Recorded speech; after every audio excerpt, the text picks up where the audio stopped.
People suffer from loneliness because of Loneliness. that. Like you could be in a relationship and be surrounded by family members and feel completely alone because nobody around you really gets you. Yes. And sometimes it's a lot of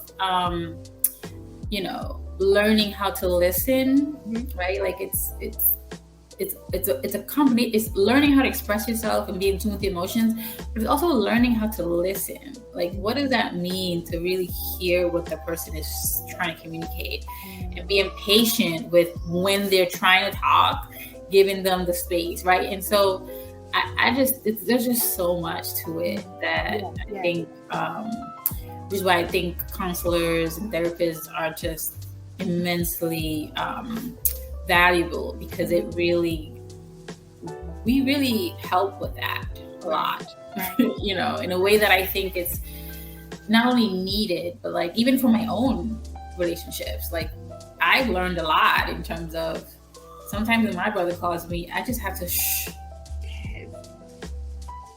and just let him talk. Yes. Like, not try to say stuff and try to, just because I want to hear and be in the moment and present for whatever it is that they're trying to communicate. And so that's a practice and a skill that, And that's so important. And again, as a therapist, you're definitely training yourself to do that, because I can get into some conversations with people. I'm like, Jennifer, you're not the therapist, you're not the counselor. Let them do what it is. And sometimes people don't want the solution you. They just want the hearer you. Exactly.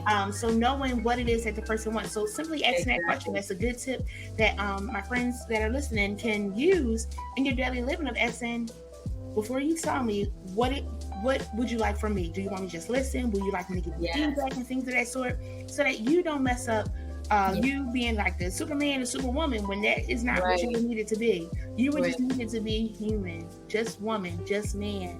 And that piece of learning to listen is so crucial, because again, sometimes we're listening to speak instead of listening to hear. Yes. And it's so important. Yeah, so start talking about, like, we have options and we have choices, and don't believe the lie that we have to do things the way we've always done it, especially if it's not serving us anymore.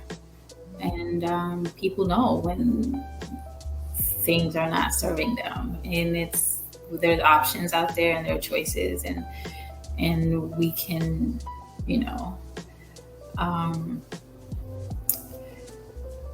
open ourselves up to make small changes, to do things differently.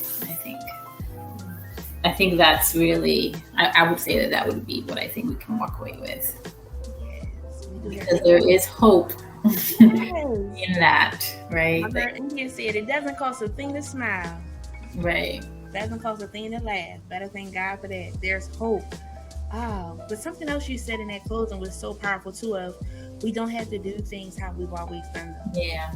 And growing up, we was always told what happens in our house stays in our house. And sometimes our house is on fire. And we're not telling nobody. Our house is on fire, and the neighbor down the street's house is on fire, and you don't know, and they don't know about you.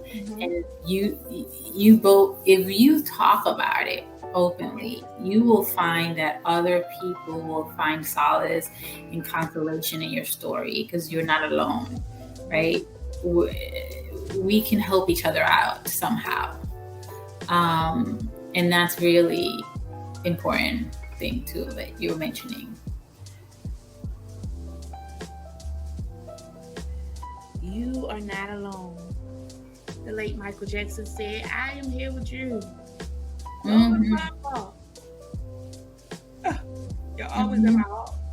Right? You are not alone. You are always in my heart. I'm always thinking well wishes for you and want you to live the best life that you can. And again, that's why we put forth this, to encourage, inspire, and strengthen somebody to know that they're not alone. You can make a choice. Again, we've all made a choice that was good. We've all made a choice that was bad. We all made a choice that we learned to do better the next time around. But know that you can make it, because there is hope. Thank you so much.